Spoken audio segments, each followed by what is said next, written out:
प्यारे दोस्तों, असित क्विज अकादमी में आपका स्वागत है। आज हम कक्षा 10वीं के विषय इतिहास का अध्याय 1 राष्ट्रवाद का उदय के 10 महत्वपूर्ण प्रश्नों को MCQ सीरीज भाग 4 में लाइव टेस्ट करेंगे, जो कम समय में अधिक अभ्यास और सफलता सुनिश्चित करेंगे। चलिए इस ज्ञानवर्धक क्विज की शुरुआत करते हैं। आज का पहला प्रश्न आपके सामने है। फ्रैंकफर्ट संसद का आयोजन कब किया गया था? फ्रैंकफर्ट संसद का आयोजन कब किया गया था? आइए ऑप्शन देखते हैं।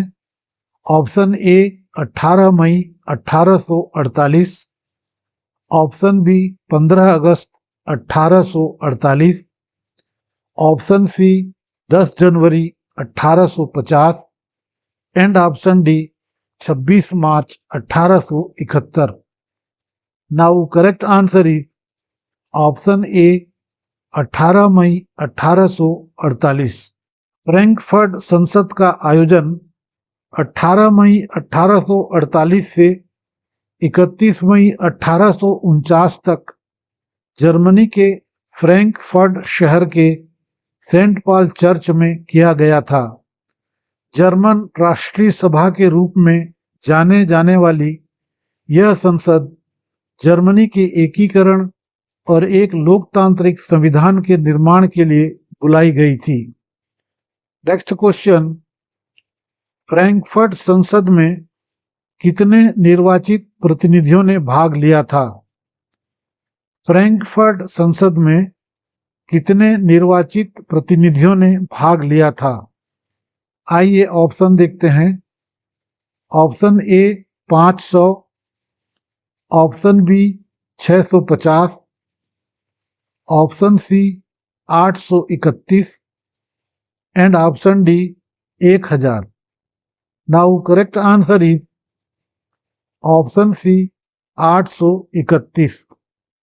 18 मई 1848 को सेंट पॉल चर्च में आयोजित फ्रैंकफर्ट संसद में कुल 831 निर्वाचित प्रतिनिधियों ने भाग लिया था। इसके बाद पूरे कार्यकाल के दौरान भाग लेने वाले सदस्यों की कुल संख्या 809 रही। नेक्स्ट क्वेश्चन, जर्मनी के एकीकरण का श्रेय मुख्य रूप से किसे दिया जाता है? जर्मनी के एकीकरण का श्रेय मुख्य रूप से किसे दिया जाता है? आइए ऑप्शन देखते हैं।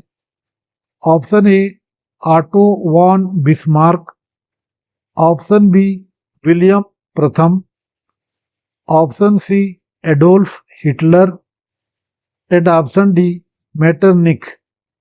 Now correct answer is option A Otto von Bismarck. Germany का एकीकरण प्रशिया के चांसलर ऑटो वॉन बिस्मार्क ने किया था। उन्होंने रक्त और लौह की नीति अपनाते हुए डेनिश युद्ध, ऑस्ट्रो प्रशिया युद्ध और फ्रैंको प्रशिया युद्ध के जरिए 39 बिखरे हुए जर्मन राज्यों को मिलाकर 18 जनवरी 1871 को जर्मन साम्राज्य का निर्माण किया। Now next question, Otto von Bismarck किस देश के चांसलर मुख्यमंत्री थे? ऑटो वॉन बिस्मार्क किस देश के चांसलर मुख्यमंत्री थे? आइए ऑप्शन देखते हैं। Option A Austria, option B France, option C Prussia and option D Italy. Now correct answer is option C Prussia. Otto von Bismarck 1862 से 1890 तक प्रशिया के मुख्यमंत्री रहे थे।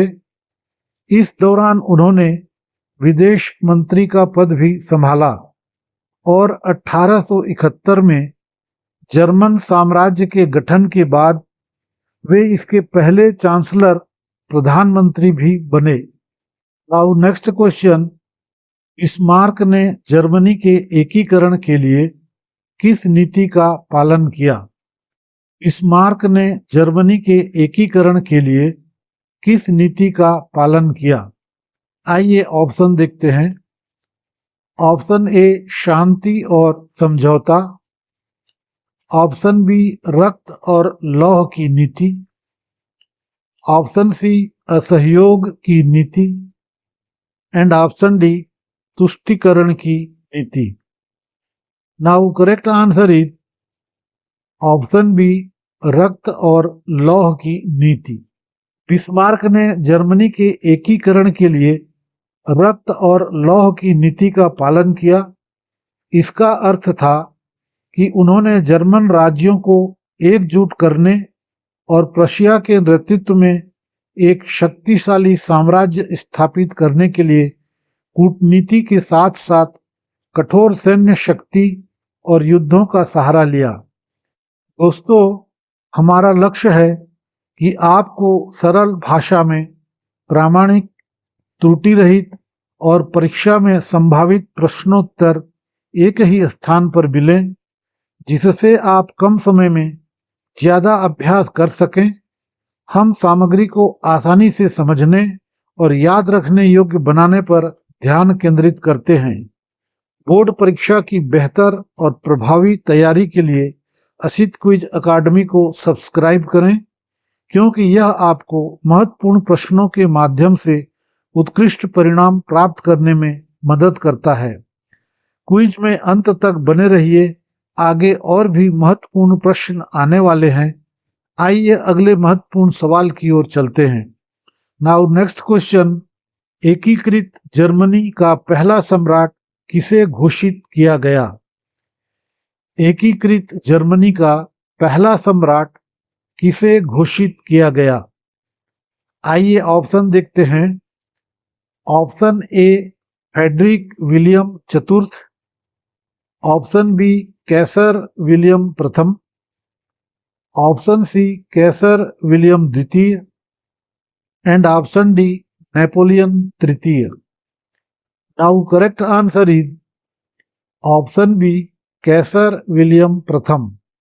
एकीकृत जर्मनी का पहला सम्राट विलियम प्रथम को घोषित किया गया था। 18 जनवरी 1871 को उन्हें फ्रांस के वर्साय के महल में जर्मन साम्राज्य का पहला सम्राट घोषित किया गया। नाउ नेक्स्ट क्वेश्चन, वर्साय के महल में कैसर विलियम प्रथम को जर्मनी का सम्राट कब घोषित किया गया था?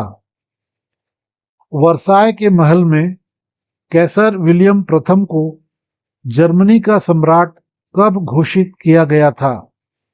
आइए ऑप्शन देखते हैं। ऑप्शन ए जनवरी 1871, ऑप्शन बी मार्च 1848, ऑप्शन सी जुलाई 1830 एंड ऑप्शन डी दिसंबर 1885। Now correct answer is option A जनवरी 1871। वर्साय के महल में रशिया के राजा विलियम प्रथम को 18 जनवरी 1871 को जर्मनी का सम्राट घोषित किया गया था। यह ऐतिहासिक समारोह वर्साय के हॉल ऑफ मिरर्स में आयोजित किया गया था, जो जर्मनी के एकीकरण और द्वितीय जर्मन साम्राज्य की स्थापना का प्रतीक था। नेक्स्ट क्वेश्चन, 19वीं शताब्दी के मध्य में इटली कितने राज्यों में विभाजित था? 19वीं शताब्दी के मध्य में इटली कितने राज्यों में विभाजित था? आइए ऑप्शन देखते हैं। Option A 5, option B 7, option C 9 and option D 11। Now correct answer is option B 7। 19वीं सदी के मध्य में संपूर्ण इटली 7 राज्यों में विभाजित था। इन राज्यों में सार्डिनिया, पीडमोंट पर केवल एक इतालवी राजवंश का शासन था, जबकि उत्तर में ऑस्ट्रियाई हैम्सबर्ग, मध्य में पोप और दक्षिण में स्पेन के बुर्बन राजाओं का कब्जा था। नाउ नेक्स्ट क्वेश्चन, इटली का वह कौन सा राज्य था जिस पर इतालवी राजघराने का शासन था? इटली का वह कौन सा राज्य था जिस पर इतालवी राजघराने का शासन था? आइए ऑप्शन देखते हैं। Option A Sardinia Piedmont, option B Tuscany, option C Venetia and option D दो सिसिलियों का राज्य। Now correct answer is option A Sardinia Piedmont. 19वीं सदी के मध्य में जब इटली 7 अलग अलग राज्यों में विभाजित था, तब केवल सार्डिनिया पिडमोंट पर ही एक इतालवी शाही घराने का शासन था। इसी राजघराने के नेतृत्व में बाद में इटली का एकीकरण पूरा हुआ था। Now next and last question, Sardinia Piedmont का वह राजा कौन था जिसने इटली के एकीकरण का नेतृत्व किया?